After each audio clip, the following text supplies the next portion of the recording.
Hi everyone, it's Nashwa and you're watching to Be Aware.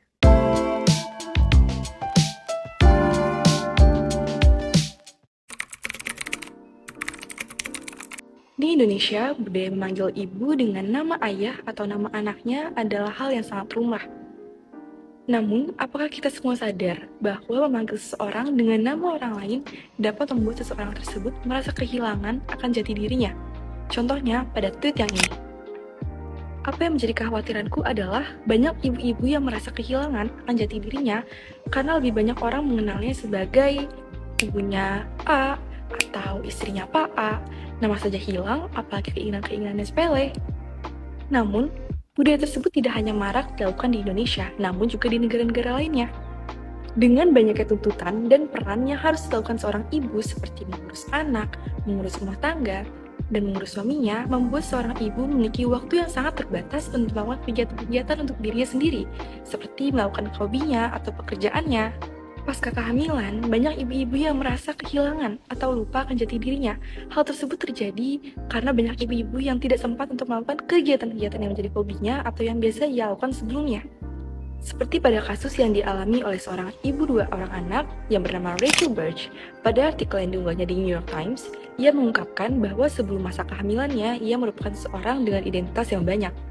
Rachel adalah seorang penulis, pelari, pertapa, dan juga penggiat budaya pop. Namun, pasca kelahiran anak pertamanya, Will, seakan-akan identitasnya berubah menjadi ibunya Will. Sejak saat itu, hari-hari Rachel hanya dipenuhi dengan kegiatan seperti mengurus anak, mengurus rumah tangga, dan juga suaminya.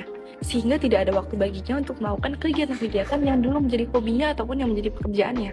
Fenomena kehilangan jati diri yang banyak dirasakan oleh ibu-ibu pasca kehamilan merupakan hal yang terjadi karena adanya perubahan pada saraf-saraf dalam otak yang disebut dengan pregnancy brain atau newborn stupidity. Menurut Dr. Abdel Aziz Saleh, seorang spesialis perinatologi menjelaskan bahwa pregnancy brain merupakan hal wajar yang dialami oleh ibu-ibu pasca kehamilan karena pada saat kehamilan, tubuh mengalirkan banyak hormon fluktuatif dalam tubuh yang dapat mempengaruhi pada saraf-saraf dalam otak manusia. Dr. Saleh mengungkapkan ia juga setuju terhadap penelitian yang mengungkapkan bahwa fenomena itu juga didukung oleh perubahan-perubahan lingkungan sekitar seperti gangguan tidur, stres, ataupun adanya distraksi. Pasca kelahiran, seorang ibu umumnya akan terdistraksi oleh rasa bahagia dan kekhawatiran terhadap perubahan apa yang akan datang. Selain itu, pada masa kehamilan sampai pada pasca melahirkan, seorang ibu umumnya memprioritaskan hidupnya pada bayinya tersebut. Selain itu, ketika seseorang berada pada masa kehamilan sampai pada pasca kelahiran, prioritas utamanya akan berada pada bayinya tersebut. Stres dan kurangnya tidur juga dapat berpengaruh pada penurunan memori juga fungsi kognitif seseorang. Peristiwa pregnancy brain yang dialami oleh banyak ibu-ibu yang berujung pada rasa kehilangan jati diri dapat berujung pada stres atau bahkan lebih buruknya lagi dapat berujung pada fenomena baru yang disebut dengan postpartum depression atau depresi postpartum. American Psychiatric Association mengungkapkan dalam bukunya yang berjudul The Diagnostic and Statistical Manual of Mental Disorder bahwa kriteria yang dialami seseorang ketika mengalami postpartum depression termasuk ke dalam gejala gangguan depresi mayor. Dalam bukunya juga tertulis bahwa gejala yang dirasakan oleh penderitanya meliputi gangguan tidur, perubahan nafsu makan yang signifikan, penurunan konsentrasi, dan juga kehilangan minat juga ketertarikan dalam hal apapun.